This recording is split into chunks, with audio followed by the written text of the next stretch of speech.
Yo, what's up semuanya, kembali lagi bersama kami, saya Rangga dan Marvel. Nah, sekarang ada teman-teman mau ke sekolah kami. Yuk, mending kita lihat-lihat apa aja sih di Semak Penabur Kota Wisata. Let's go.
Yo guys, jadi hari ini kita lagi latihan. Yuk ikut keseruan kita, yuk.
bendera di area bendera.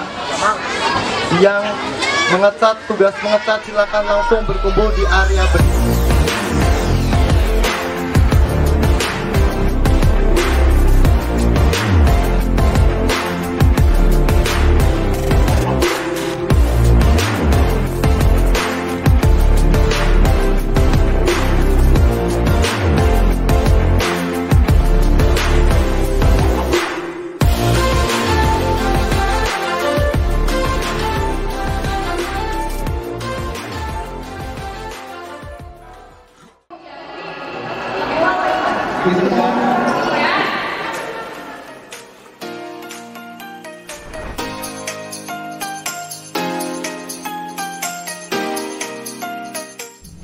Pengikut Kristus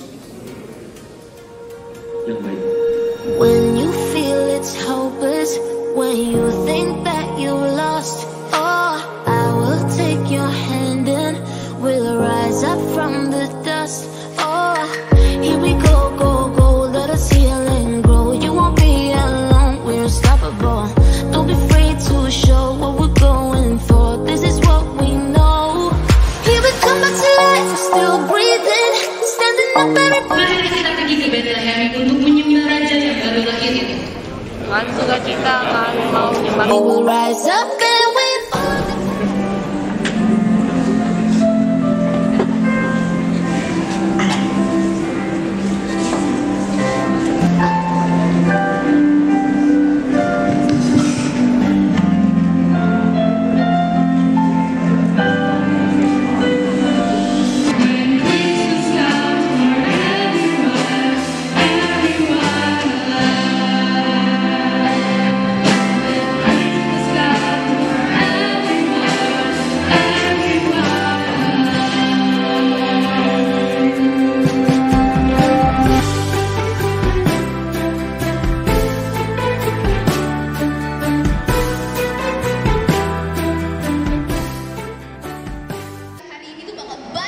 Penampilan dari Spekta. Coba apa aja nih penampilannya? Ada band, terus juga ada dari drama, tari, itu masih banyak lagi nih. Masih banyak banget. Pasti kalian udah gak sabar kan buat melihat penampilan dari Spekta? Nah, daripada tunggu lama lagi nih guys, ini kita langsung lihat dari Christmas Musical Spekta. Keep up with the small talk. Fast car with the brakes off. We don't need to see that far. I see you're a hot thing. I know I'm an option. It ain't gonna break my heart. We can make a plan instead.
Shalom, selamat pagi kepada Bapak Ibu Guru serta siswa-siswi SMAK Penabur Kota Wisata. Selamat datang dalam kebaktian Senin 24 Agustus 2020. Kebaktian pada pagi hari ini akan menggunakan liturgi berbentuk kesaksian. Marilah kita siapkan hati dan pikiran kita untuk tertuju kepada Allah melalui saat teduh. Saat teduh dimulai.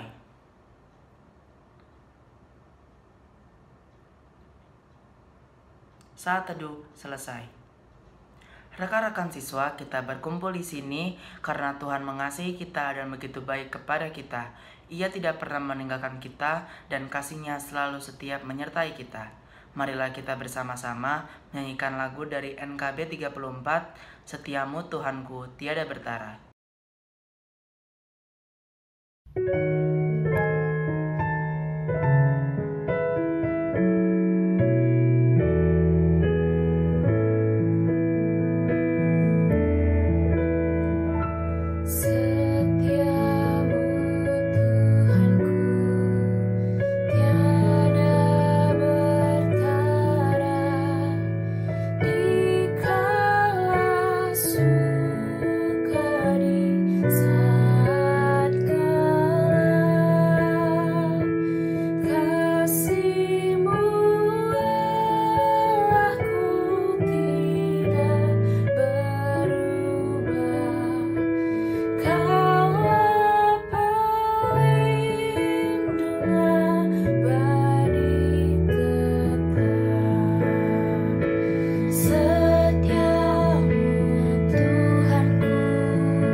Sebelum memulai ibadah, marilah kita bersatu di dalam doa. Selamat pagi ya Tuhan, selamat pagi Roh Kudus, terima kasih Engkau sudah memberkati kami dari istirahat kami semalam. Sekarang kami di sini bangun dan berkumpul bersama-sama untuk melakukan ibadah. Tuhan memberkati dari awal, pertengahan hingga akhir agar dapat berjalan dengan lancar. Terima kasih Tuhan, hanya dalam nama-Mu kami sudah berdoa dan bersyukur. Amin. Tuhan Yesus begitu setia kepada kita. Ia taat dengan ketetapan Allah, walau ia harus menderita dan menjauhi kenyamanan hidup. Di dalam Filipi 2:8 menyatakan, dan dalam keadaan sebagai manusia, ia telah merendahkan dirinya dan taat sampai mati, bahkan sampai mati di kayu salib. Apakah teladan Yesus yang taat sudah menginspirasi kita untuk berlaku taat dan setia, untuk menjadi rekan sekerja Allah di dalam kehidupan kita sehari-hari? Marilah kita menjawabnya dengan menyanyikan lagu dari KJ 356, Tinggallah dalam Yesus.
Benar yang dikatakan nyanyian tersebut. Jika kita tinggal di dalam Yesus dan meneladani kehidupannya, kita akan menjadi pribadi-pribadi yang berbuah. Apakah selama ini kita sudah meneladaninya? Apakah kita masih bisa tersenyum dan bersyukur tatkala pandemi juga belum usai? Tatkala begitu banyak hambatan, tantangan, dan rintangan datang bertubi-tubi untuk menghambat pertumbuhan kita. Beranikah kita untuk mengalami ketidaknyamanan hidup bersama dengan Tuhan, sehingga kita bisa menjadi pribadi yang lebih siap dan dewasa untuk menghadapi perjuangan hidup ini? Mari kita datang kepada Tuhan, kita periksa hati kita masing-masing, membuka hati kita agar Tuhan menyelidiki setiap hidup kita. Marilah kita menyanyikan lagu Selidiki Aku. Ku berjuang sampai akhirnya kau dapati aku tetap setia.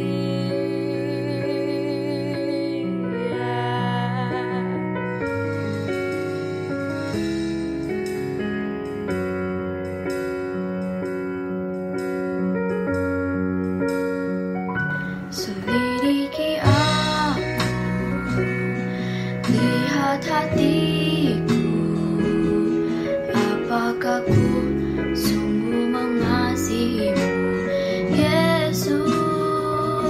Kau yang Maha Tahu dan menilai hidupku, tak ada yang tersembunyi bagimu. Telah kulihat kebaikanmu yang tak pernah habis di hidupku. Ku berjuang sampai akhirnya kau dapati aku tetap setia. Telah kulihat kebaikanmu yang tak pernah habis di hidupku. Ku berjuang sampai akhirnya kau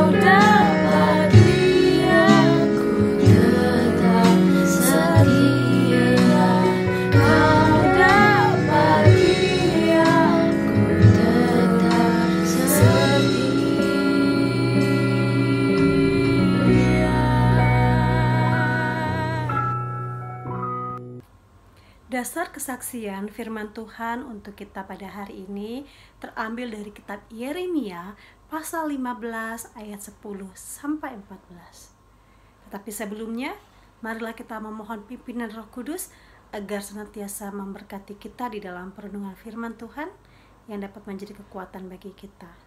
Mari kita berdoa. Ya Allah yang Maha Kudus, terima kasih untuk waktu dan kesempatan yang Kau berikan bagi kami.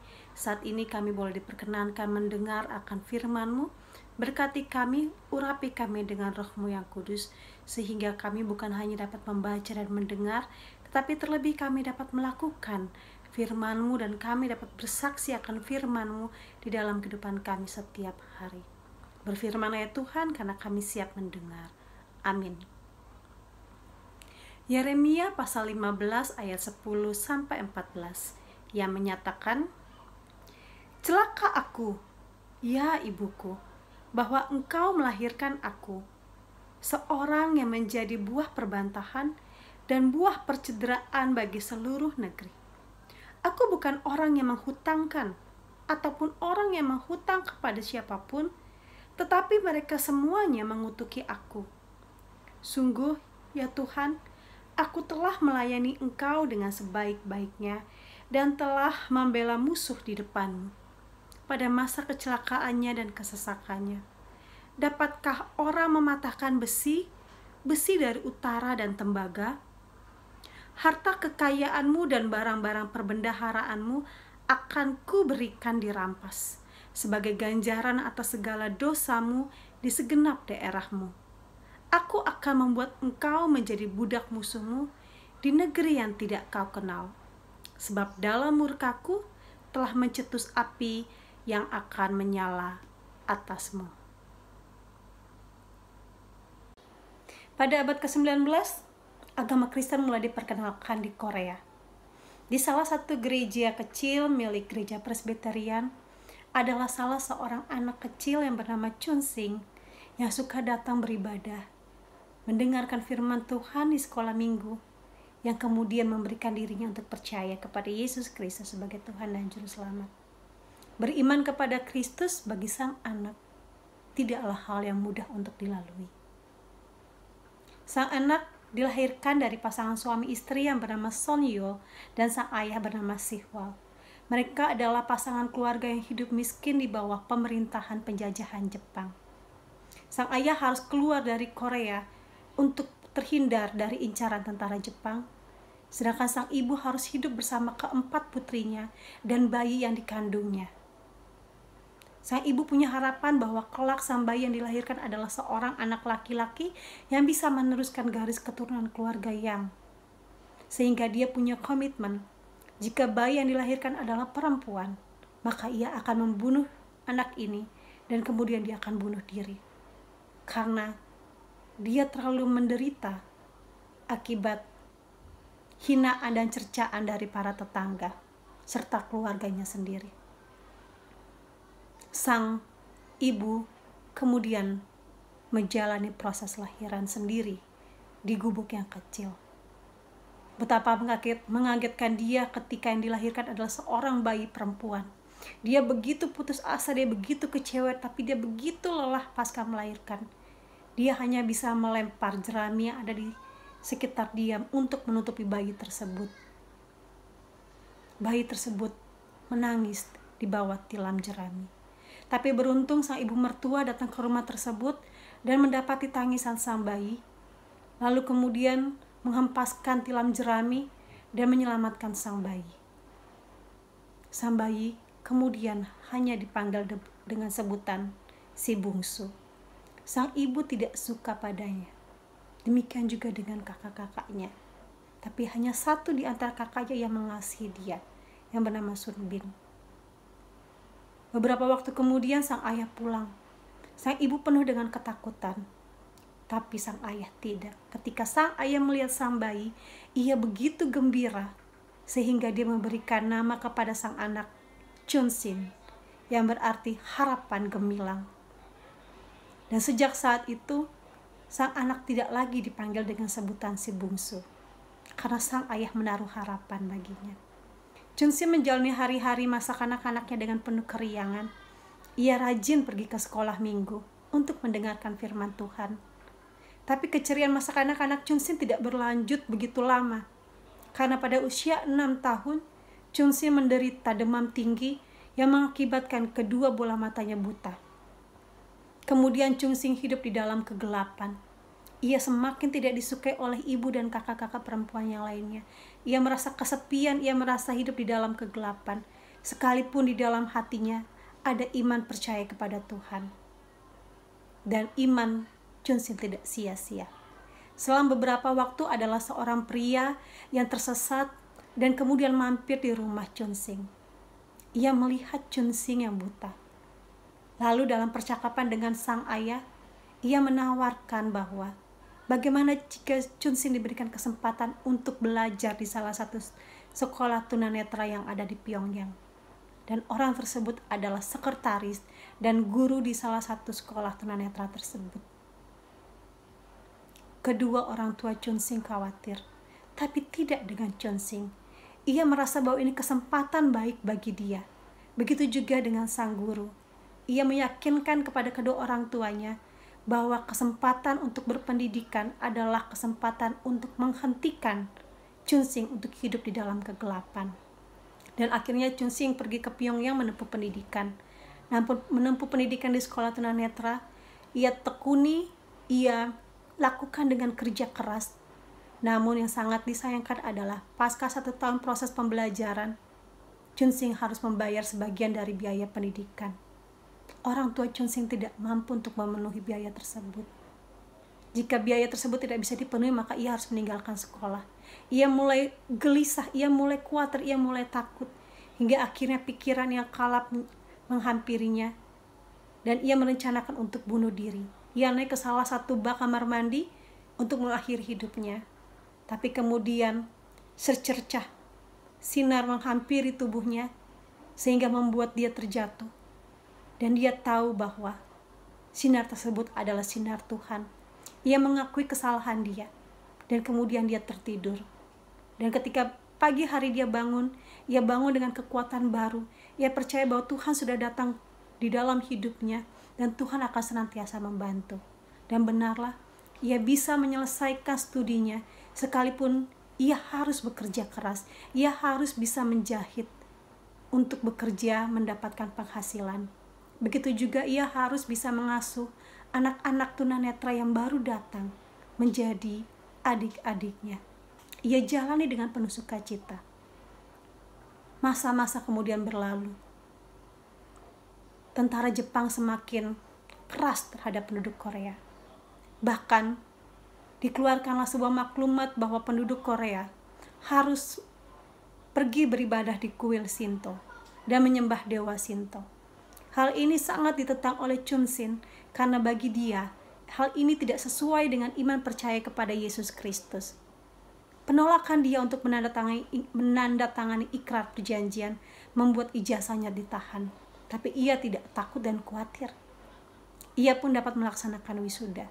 Karena prestasi yang gemilang dari Chunsin dan memiliki talenta yang baik dalam bernyanyi, ia pun ditawari untuk menempuh pendidikan seni suara di Jepang.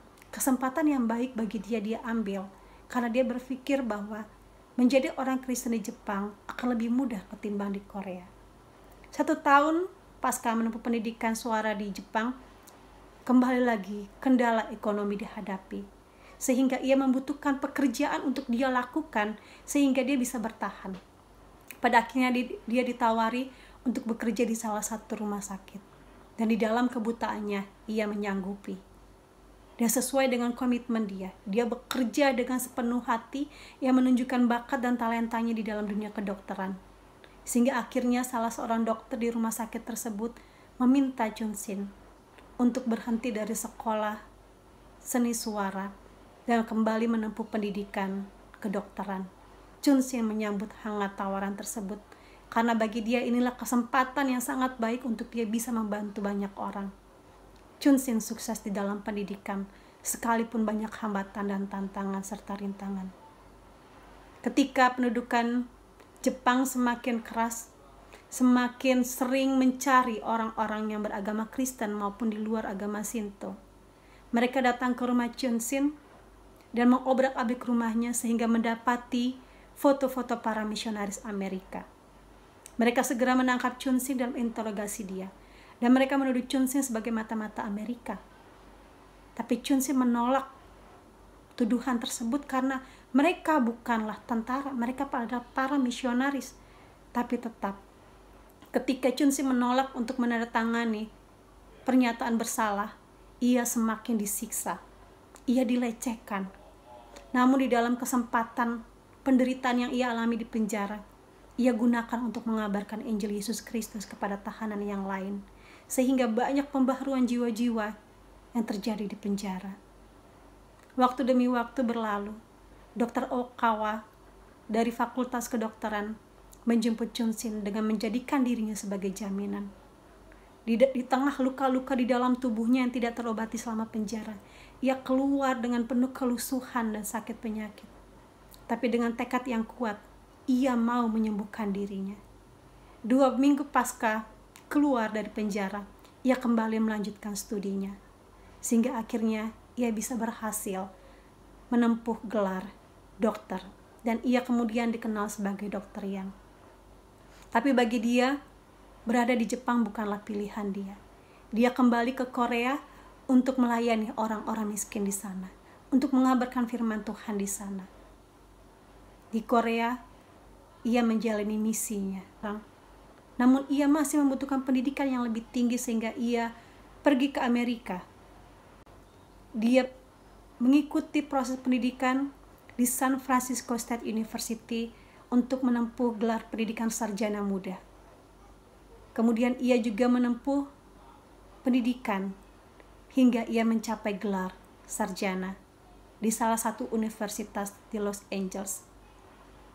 Bagi dia, kehidupan di Amerika sudah cukup nyaman, sudah cukup tenang dari hiruk-pikuk peperangan yang ada di daerahnya, di negaranya. Tapi sekali lagi ini bukan panggilan dia. Ia menyadari bahwa ia harus kembali ke negaranya. Dan benar, ia kembali ke negaranya di Korea. Di sana ia membangun panti untuk menampung anak-anak terlantar, anak-anak miskin. Ia melayani yang terlantar. Ia senantiasa tekun di dalam pengabaran Injil. Karena ia percaya inilah panggilan hidupnya. Menjadi buta bukanlah sebuah kesalahan. Menjadi buta bukanlah hambatan. Dan ia percaya di dalam kebutaan dia melihat sinar Tuhan. Ia berjalan bersama sinar Tuhan untuk melayani Tuhan dan sesama. Apa yang dialami oleh Chunsin bisa menjadi pertanyaan besar bagi kita semua. Kenapa orang Kristen menderita? Bukankah Tuhan sudah menjamin keselamatan? Bukankah Tuhan menjamin bahwa ia akan selalu menyertai? Ini adalah sebuah pertanyaan reflektif. Bukankah kita mengalami hal sedemikian itu saat ini? Hidup di tengah COVID-19 yang membuat kita hidup menjaga jarak dengan setiap orang, melakukan sistem pembelajaran dengan batasan layar. Semua seakan tidak nyaman, penuh tantangan dan rintangan. Tapi kita kembali lagi, bagaimana kita sama-sama menghayati sebagai tantangan dan rintangan ini sebagai cara kita untuk semakin teguh percaya dan berharap kepada Tuhan. Nabi Yeremia, nabi yang dipanggil Tuhan pun mengalami hal yang sama. Ia sudah melayani Tuhan, tapi ia ditolak, ia difitnah. Tuhan mengizinkan ia mengungkapkan isi hatinya. Tapi bagi Tuhan, biarlah setiap isi hati kita yang kita ungkapkan di tengah penderitaan, kesengsaraan, dan tantangan tidak melukai hati Tuhan ataupun melukai hati sesama. Di dalam menjalani pergumulan dan tantangan keseharian kita, marilah kita tingkatkan iman percaya kita kepada Tuhan sambil terus berharap kepadanya. Karena Allah kita adalah sang sinar dan sumber pengharapan. Selamat berproses untuk keluar sebagai pemenang. Tuhan memberkati. Mari kita berdoa. Ya Allah yang Maha Pengasih, Terima kasih untuk kebenaran firman-Mu. Engkaulah yang menyatakan bagi kami bahwa di dalam hidup ini segala tantangan, rintangan bisa kami hadapi.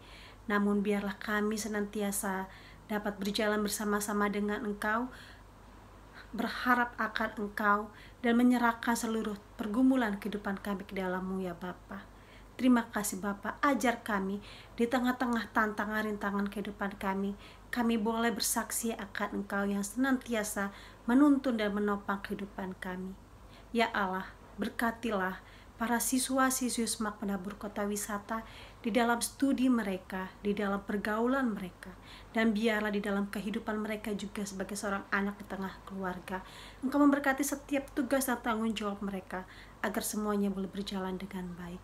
Berikan juga mereka kesehatan dan mampukan mereka untuk bisa menyelesaikan apa yang Engkau boleh berikan bagi mereka dengan baik.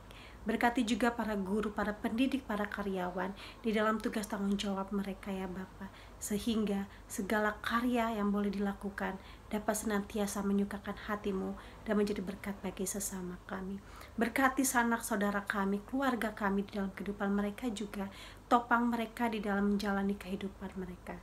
Berkati para pemerintah kami, Bapak Presiden Joko Widodo beserta aparatur negara hingga pemerintahan yang terendah sekalipun di dalam mereka menjalankan program-program pemerintahan, di dalam mereka menjalankan kebijakan-kebijakan yang terbaik untuk bangsa dan negara kami. Berkati mereka, berkati bangsa Indonesia ketika kami semua sedang berjuang melawan pandemi COVID-19, dan kami serahkan seluruh pergumulan, tantangan dan rintangan yang boleh kami hadapi sebagai warga negara Indonesia ke dalam tangan pengasihan-Mu. Terima kasih ya Tuhan. Kami ingin menyerahkan semua doa dan permohonan kami, baik yang dapat kami ucapkan dan maupun yang tidak kami ucapkan. Dan terlebih lagi, ampuni semua salah dan dosa kami. Jadikan kami senantiasa anak-anak-Mu yang taat, anak-anak-Mu yang setia, dan mampu bersaksi tentang kebenaran akan kuasa-Mu di dalam kehidupan kami. Terima kasih ya Tuhan. Doa kami yang jauh dan sempurna ini hanya kami alaskan di dalam nama Tuhan kami Yesus Kristus yang telah mengajarkan kami berdoa Bapa kami secara bersama-sama. Bapa kami yang di surga, dikuduskanlah nama-Mu, datanglah kerajaan-Mu, jadilah kehendak-Mu di bumi seperti di surga. Berikan kami pada hari ini makanan kami yang secukupnya, dan ampunilah kami akan kesalahan kami, seperti kami juga mengampuni orang yang bersalah pada kami. Dan janganlah membawa kami ke dalam pencobaan, tetapi lepaskan kami daripada yang jahat, karena Engkaulah yang mempunyai kerajaan dan kuasa dan kemuliaan sampai selama-lamanya. Amin. Allah Maha Pengasih telah mengantar kita untuk kembali merefleksi kehidupan kita, agar menjadi pribadi yang selalu siap menghadapi berbagai tantangan hidup. Bangkitlah, majulah, dan bersiaplah menjadi pemenang bersama Tuhan. Marilah kita menyanyikan bersama-sama, Hai Bangkit bagi Yesus.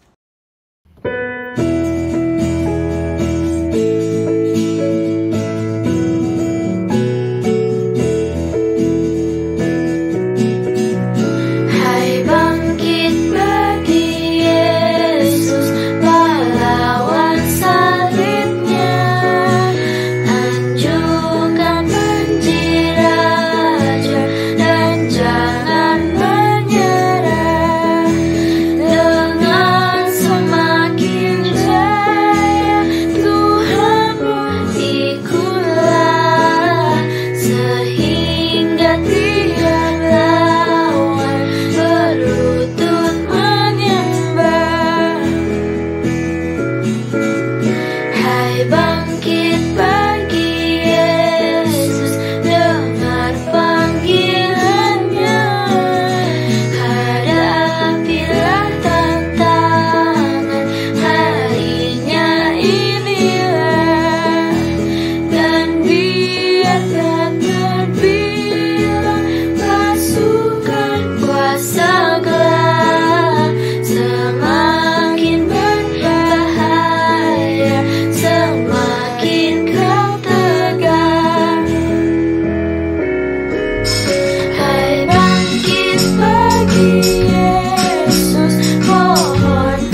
mengakhiri ibadah kita pada pagi hari ini, marilah kita bersama-sama bersatu di dalam doa. Selamat pagi ya Tuhan, terima kasih untuk firman-Mu yang indah pada pagi hari ini. Berkatilah firman-Mu pada pagi hari ini agar menjadi berkat bagi kami, agar kami bisa bangkit, maju dan siap menjadi pemenang bagi Tuhan dan dapat selalu setia kepadamu Tuhan di dalam permasalahan hidup kami sekalipun. Tuhan berkati kegiatan kami selanjutnya agar dapat berjalan dengan lancar. Terima kasih Tuhan, hanya dalam nama-Mu kami sudah berdoa dan mengucap syukur. Amin. To God be the glory.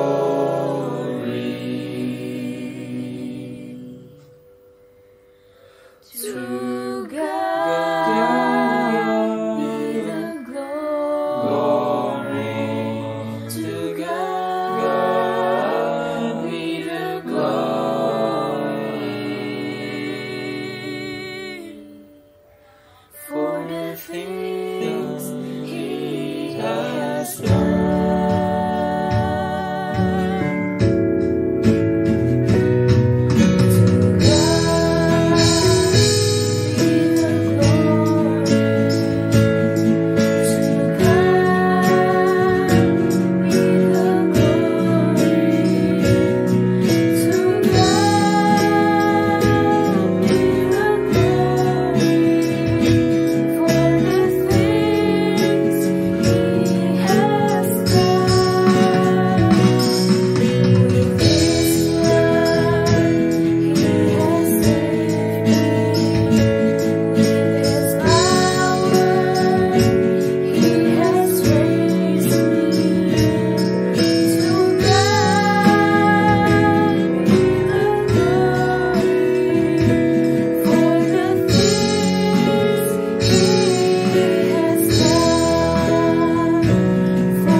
Saat teduh dimulai.